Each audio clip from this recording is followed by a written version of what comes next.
Welcome back to the new video. आज की video में हम साइकोलॉजी की 6 इंस्पिरेशनल कोट्स की बात करेंगे। दुनिया की सबसे बड़ी इंस्पिरेशनल कोट्स की बात करेंगे जो आज तक कही जा चुकी हैं। मैं मोटिवेशनल स्पीकर्स के साथ अग्री नहीं करती, इंस्पिरेशनल कोट्स के साथ अग्री नहीं करती। उसकी डिफरेंट रीजंस हैं।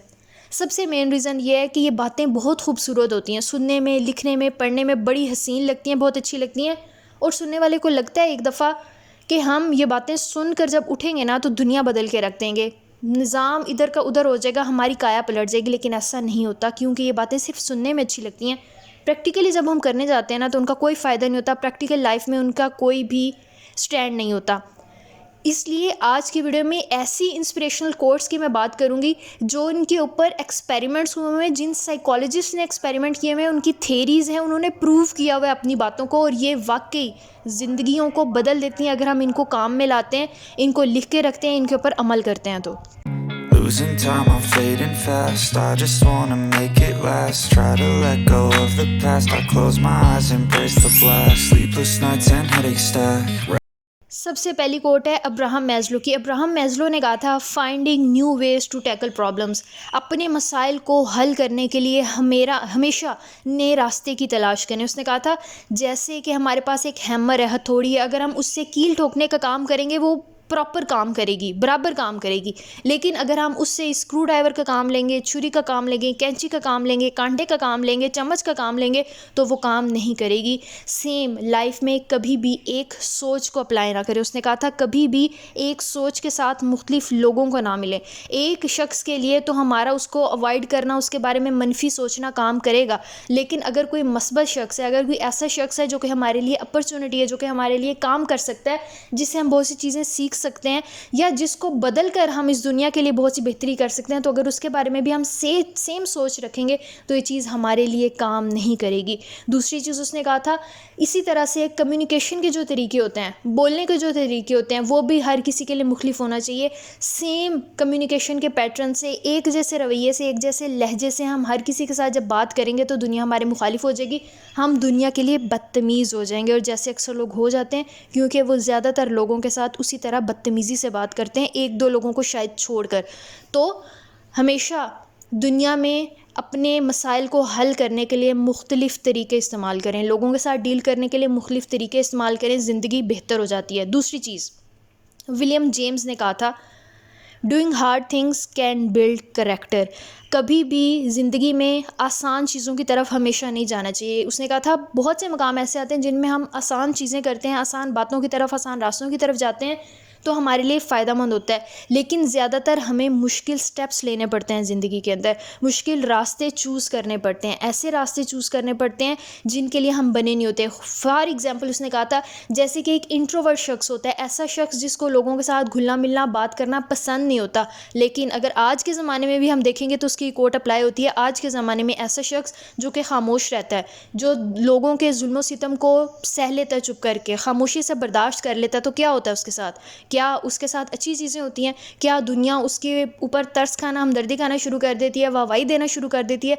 कोई ऐसा नहीं करता। एक लम्हे के लिए कोई करेगा भी, सब की अपनी ज़िंदगी में मसरूफियात होती हैं, वो अपने काम करना शुरू कर देते हैं। तो कहते हैं ऐसे लोगों को अपने इस होल से बाहर निकलना पड़ता है, सोशलाइज़ करना पड़ता है, दूसरों के साथ बात करनी पड़ती है, अपने मसाइल को आगे रखना पड़ता है।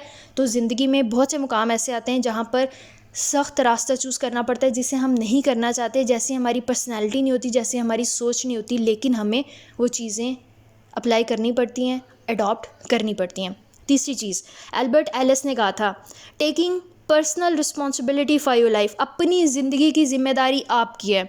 आप अच्छा कर रहे हैं तो भी आप ही रिस्पॉन्सिबल हैं, आपकी वजह से ही अच्छा हुआ है। अगर बुरा हो रहा है, नाकामियाँ हो रही हैं, तो भी आपकी वजह से ही अच्छा हुआ है। लोग ना तो आपकी अच्छाई के ज़िम्मेदार होते हैं, ना आपकी बुराई के ज़िम्मेदार होते हैं।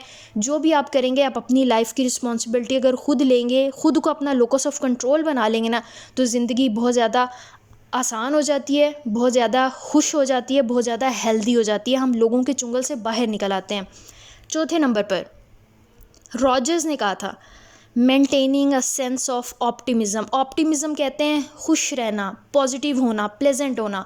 पेसिमिस्टिक कहते हैं उदास रूहें, जो हर मनफी चीज़ के ऊपर फोकस करती हैं, हर नेगेटिविटी के ऊपर फोकस करते हैं। और ऑप्टिमिस्टिक लोग ऐसे लोग होते हैं जो सिर्फ पॉजिटिविटी के ऊपर फोकस करते हैं, अच्छाइयों के ऊपर फोकस करते हैं। तो रॉजर्स कहता है हमेशा अच्छाइयों के ऊपर फोकस करें, पॉजिटिविटी के ऊपर फोकस करें, उन लोगों के ऊपर फोकस करें जो आपकी ज़िंदगी में मस्बत तब्दीली लेकर आते हैं, जो आपकी ज़िंदगी के अंदर पॉजिटिविटी लेकर आते हैं, हैप्पीनेस लेकर आते हैं।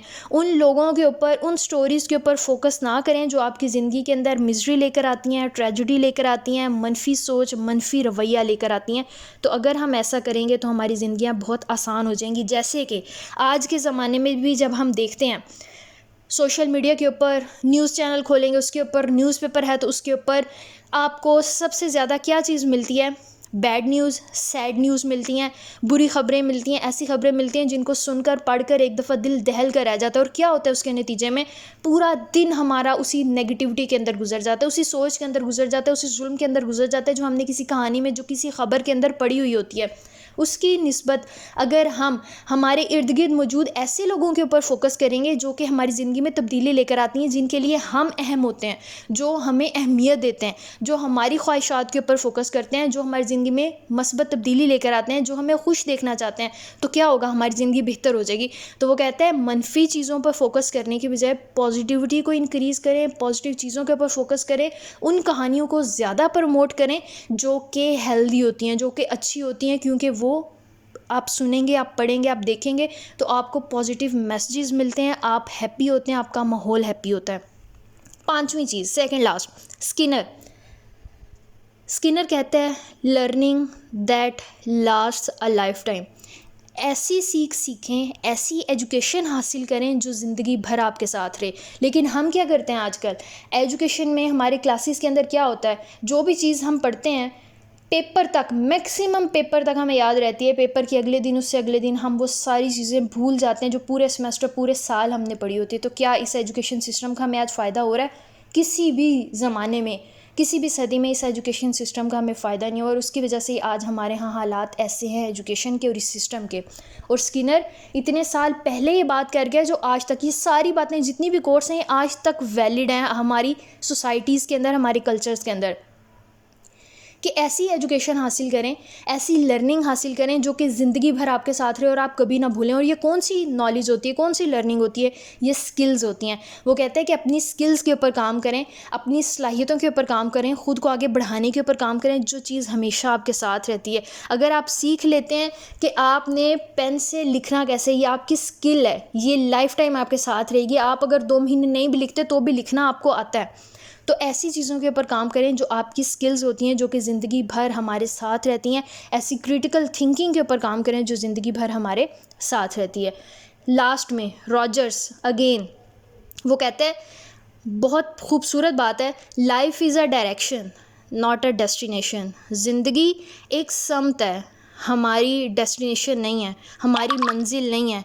हमें लगता है कि हम ज़िंदगी जो है वो ही हमारी मंजिल है, हमने जो करना है हमने इसी में कर लेना है, लेकिन ऐसा नहीं होता। हमें लगता है कि अगर हमने अच्छी चीज़ हासिल कर ली, अचीवमेंट कर ली है, गाड़ी ले ली है, हमने अच्छा घर ले लिया है, हमारे पास पैसे हमने कमा लिए हैं, तो दी एंड यही मंजिल है, यही ज़िंदगी है, यही सब कुछ है और उसके बाद हमें किसी चीज़ की ज़रूरत नहीं। ये सब डायरेक्शंस हैं। वो कहते हैं अगर आज ही आपके पास है, कल को ये डायरेक्शन चेंज हो जाएगी, ये समत चेंज हो जाएगी, ये घर, गाड़ी, ये पैसा, ये दौलत, ये शोहरत किसी और के पास चली जाएगी।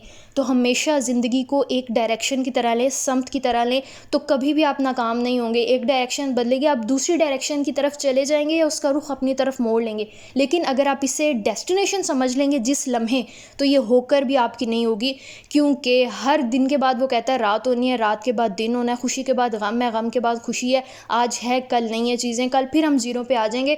तो अगर हमें पता होगा कि हम ज़ीरो पे आ सकते हैं तभी हम उठ सकते हैं। अगर हमें पता ही नहीं है कि हम ज़ीरो पे आ जाएं कल को, हम तो अपने लिए ख़ुद को मुकम्मल समझ कर बैठे हुए हैं। हमने तो समझा हुआ है कि यही हमारी मंजिल है, बस इसके बाद हमने कहीं आगे नहीं जाना, हमने जो अचीव करना था कर लिया है।